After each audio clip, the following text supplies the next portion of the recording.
saying one entered there. Now the other person on the other bank to block behind. No, to block. The person just walks through and go to the other side. You see?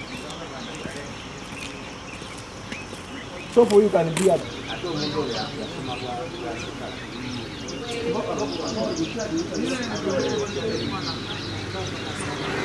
now on scene is these people to operate from here. They are scars.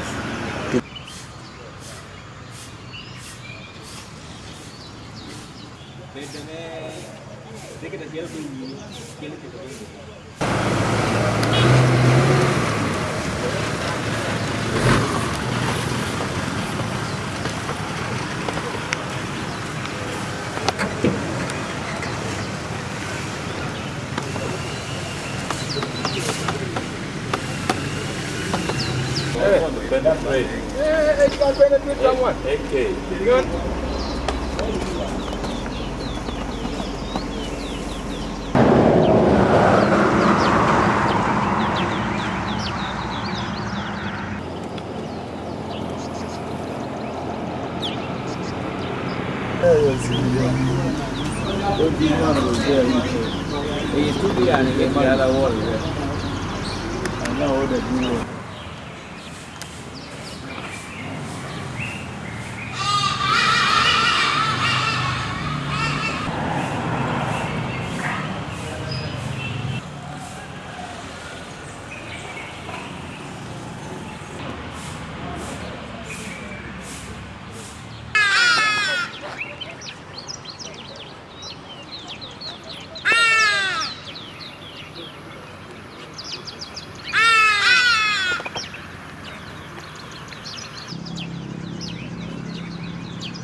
During the time, what do you do? To rest. Rest during daytime, so that at night You are alert. you are. So the man who lives there, he did have capital.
Hello, we are not living here.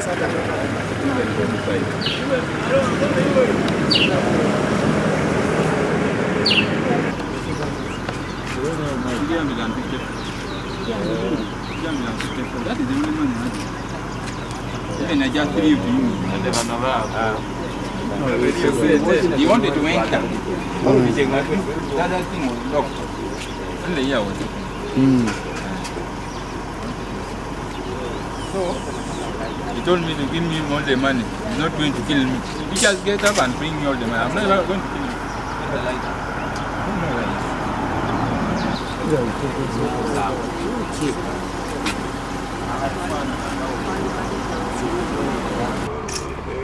Whose ID is that for the city guy?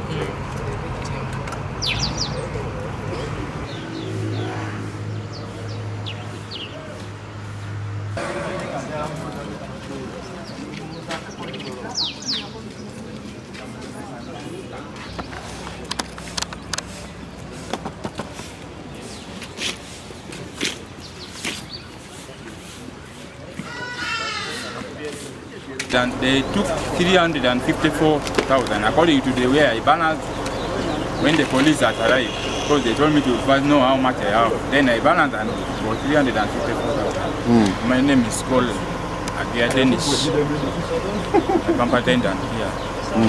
At around 3:50 a.m. at night, the guy came and stood at the door and pointed me with a gun, and he told me to bring all the money, I'm not going to kill you. You bring for me all the money. Then I was scared. I just remained under the table because I had fallen under the table. So I hid there under the table. So fired a bullet on top of me, on top of the table where I was under. He told me, bring all the money, I'm not going to kill you. If you cannot get up and bring the money, put in that jacket and throw it to me. So I did the same. I picked all the money, the way I tied it with a rubber band, and put it in the pocket, in the jacket, in the pocket. Then I threw it to him. I threw the money to him with the jacket. So he went with all the money. So after some 2 minutes, after going, again he came back with the gun and pointed at me. He said, where is the remaining money? He was talking in Uganda. All this was in Uganda. Me, I cannot speak in Uganda, but I understand now what he was saying. So he told me to give him again the remaining. Me, I said, the truth, I'm telling you the truth. Even God knows I'm saying the money I'm giving you is all the money, it's completely all the money that I had. There is no any money remaining. Then the guy left, just like that. And after I called the OC for the first time, then he even picked my call for the first time. Then he told me that I told him that we are dying. You rescue us. Stabex is okay. They have just attacked us now. Bakama baffe abatutwala ku station bamanyi embeera eriwo era babategeeza buli kimu kiba kigenda mu maaso, naye just abantu b'okuwalirisika okukola night shift kyetaaga naibiri tukoma saawa nga 5:6. Amannya Kalangashaba, ndi papa attendant wange. Omusajja atulongooza bake saawa nga 9. Nze omukusooka nsoose n'empulira ekiwatuka neŋŋamba munnange waliwo ky'owulidde ko ye tewali. N'asigala mu ntebe, nze n'enzira wano mu ntebe endala mu nsonga. Wayiseewo eddakiika nga 2, omusajja n'ajja n'agulawo olugi olusooka. Lwaguddewo olugi olusooka agenza okukwata ku lulala nga lusibe. N'atumuza mwoli Mmundu n'amusaba ssente. Oli n'amugamba talina ssente. N'amugamba ngenda saagala kutta, suula ssente, nsuulira ssente nkoleki nkuleke. Oli n'agaana n'akuba essasi mu kisenge. Bw'akubye essasi mu kisenge n'amugamba teeka ssente zonna z'olina mu jaketi ogisuule wano nkuleke. Wamusuulidde ssente mu jaketi n'azipiikinga n'avaawo n'adda wali n'amala n'akomawo omulundi ogwokubiri. N'amugamba leeta ssente endala zonna. Oli n'amugamba mukama wange ssente endala zonna sirina ezo zenkozeeki ze mbadde nazo, nze mbadde neekwese mu kasonda.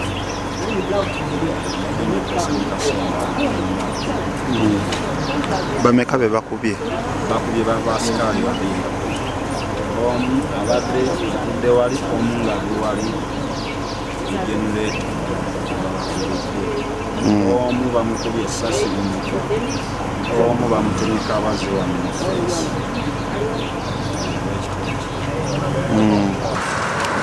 kubeera bwamba omuntu akoowa omuntu yenna Obeera gwe. obudde bw'okwebaka oba bwakwebaka Tukwatamu. so kiba kyetaaga nti abakola babeere nga bana ababiri bakole mpaka sanga 6 oba 7 n'abalala bakwatize abo bakoleki bakeese ku makya kyolowooza asobola okuba ne time n'agamba eno saawa eyange yakuwummulamu eno saawa yakukola saawa ey'okukola eba yakukola ne saawa ey'okuwummula eba yakuwummula kuba night shift si nnyangu teyeetaaga kuzannyiramu baleeta abantu abalina experience abasobola si kulonda muntu omutwenyizemu omuleeta omuwa omulimu nti wakuba amanyi kyetaaga omuntu alina experience ng'asobola okwesi ng'amanyi ki ekyamuleeta amanyi tugwa mu night shift si nnyangu fana kuona teri kwebaka babeere focused ku ekyo nze kyendowooza nganze n'okukola abakuumi ababiri babeera batono ekiro kiramba kuba kyemmanyi tebafuna na budde buwummula bulungi misana ababiri babeera batono singa babeera bakuumi nga bana nebagamba nti kati abasooka tukozeeko paka sawa nga 6 katukumbemu n'abalala batani ensonga wano obuzibu nze bwendaba bwa security sometimes twogera nabo nga bwe tuba tukoze nabo night shift twogera nabo ne tubagamba sawa weziti batwatakingako sawa weziti ne weziti mulina okubeera nga muli tight nga muli alert naye sometimes omuwa omubuuza ng'akugamba nze mmanyi ekyokukola mmanyi saawa zirina okubeererako alert ate naffe sometimes nga tubatya abaseculiko yes oyogera nabo mu buntu oli naakuddiza bakafaya nga tayagala mutegeerera ku mulimu ekitegeeza beebaka nnyo okwebaka beebaka era ekyo kya butonde omuntu alina okwebaka naye mu ssaawa kimu time kyentuufu ng'owa security ekiteeki so musaba tusaba abatwala security abayimeka eyongeremu mu training especially bagamba okulekerawo okwebaka mu ssaawa embi erinnya wagambye gwana manyanzi Shaban eddala Azia Shaban Kalanga security system gundi security company yaliwo bagikyusa ne bateekawo endala naye era sitira era bagiyiseeyo era ne balumba era sitira era batuuse okunkubira essimu already nga wulidde amasasi 3 kuba nsula kumpi ne station nsula wali nakayaga emabega musasi ogawulidde nga wulidde 3 era oyo agenza okunkubira nga amaze okusindikira message mu manager nakuba baleeta ali online ono ayinza okunkubira nentegeera nti kyekimu era kyaliwo owulira kyekizzeewo nakati kwegamba mbeera yakutya oli yajja nga ayagala sente zokka naye ataddukira mu kutta abantu kuba kimanyi bali basukaali baba n'emmundu baba bazimanyi bakikola kutiisa butiisa kati bano bajja babeera n'emmundu abalomba oba bakozesa z'abasikaali bafe tetubeera na mmundu okugyako basukaali be babeera n'emmundu tetufa abakozi tetubeera na mmundu ab'okubbanga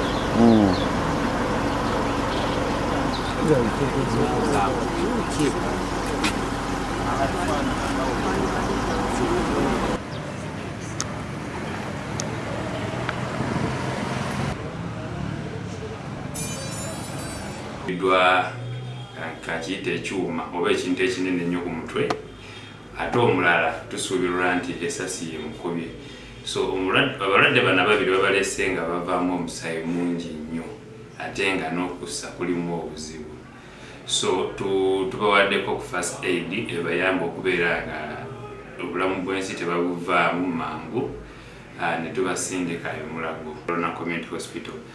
So depending on how the patient is and we need a neurosurgeon's review, so we refer them to Mulago National Referral.